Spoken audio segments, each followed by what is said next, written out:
Opening title appears. Universal Design in Higher Education. Title swipes across the screen, followed by Roger O. Smith, followed by Tim O'Connor, followed by UW La Crosse. Title fades to black. Universal Design in the Classroom, Part 2, Tim O'Connor. Video fades to black. Tim O'Connor in the classroom in front of a group of faculty members. On the floor. The reason I bring that up is because we did a Reader's Theater during Disability Awareness Month with 5 of our students with different disabilities. The one with ADD talked about the noise, but also the student, all 5 of them spoke about the difficulty with auditory noise in the classroom, and one even went as far to go into the other classroom and ask if they would please close their door. But I was surprised with the variety of disabilities that auditory noise was so distracting for them. It even went as far as a student with a psychiatric disability. I know it's going to sound weird, but she felt as they were talking that they were talking about her, and that just really distracted her. The ADHD student, now he's a real leader on campus, and he's a good student. He's about a 3.8 student. But when he takes a test in my area, if there's nowhere else to take him, I let him take it in my area. I go back in the room and he's taking down my clock, and taking the batteries out. And he requires, and we got a white noise machine, and he hasn't gotten, I don't think he liked that, did he originally? No, I think you have to get used to it. I think you have to get used to it, though.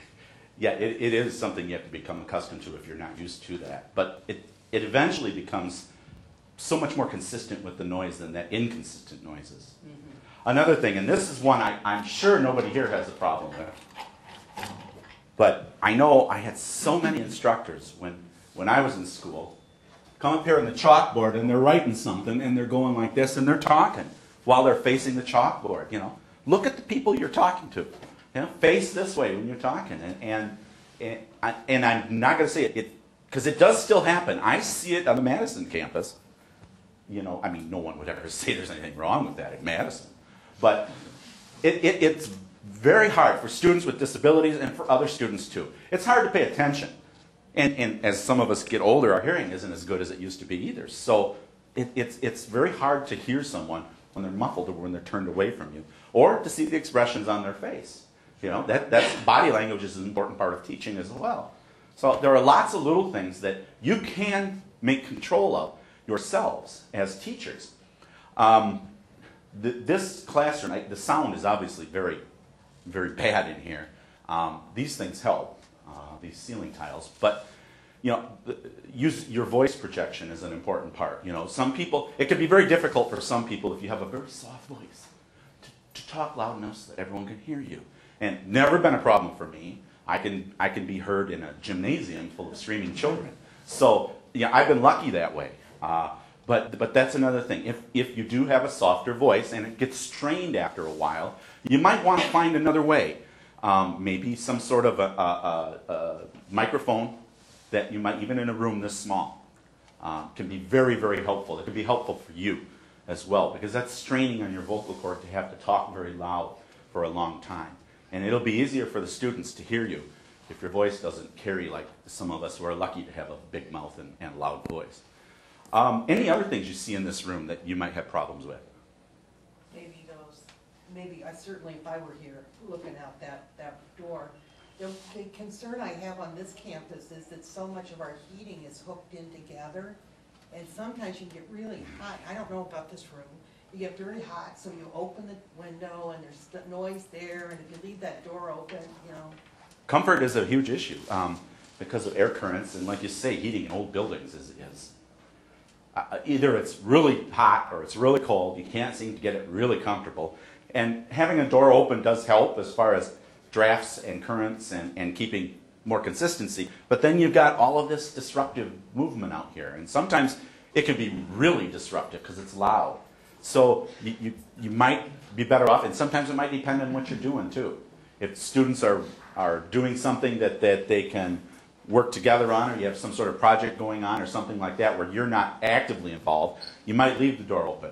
But if it's something where you want them to be paying attention to you, you're probably better off closing that door, because it is going to be very disruptive. I know if I was sitting anywhere over here, I'd probably be spending half my time looking out there every time someone walked by.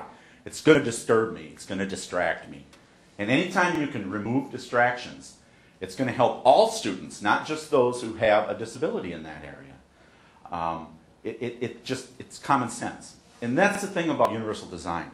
So much of it is just common sense. It really is. It's thinking differently than what you did. You think about, well, you know, how can I better do this or better do that? How can I make sure my students are learning? How can I make sure they understand what I'm saying? How can I make this information accessible to them? If I put it out on a website ahead of time, is that going to make them more prepared? And maybe our interactions are going to be much better. They're going to be more engaged in what's going on in the classroom. You know, those are the kinds of things, and that's what universal design is. It's really just thinking and using common sense about it. Maybe changing the way you view education and not so traditional oriented, but you know, making some changes that are better for learning. Video fades to black. Closing. R2D2 logo appears. Title reads copy and distribute freely but use in its entirety and do not alter. Access said project, copyright 2009, Rehabilitation Research Design and Disability R2D2 Center. Please visit us at access-ed.r2d2.uwm.edu. The Access Ed project is supported in part by the U.S. Department of Education, Office of Post-Secondary Education, PR Award P33A050090. The Access Ed documents contained in this video are those of the grantee and do not necessarily reflect directly on the U.S. Department of Education.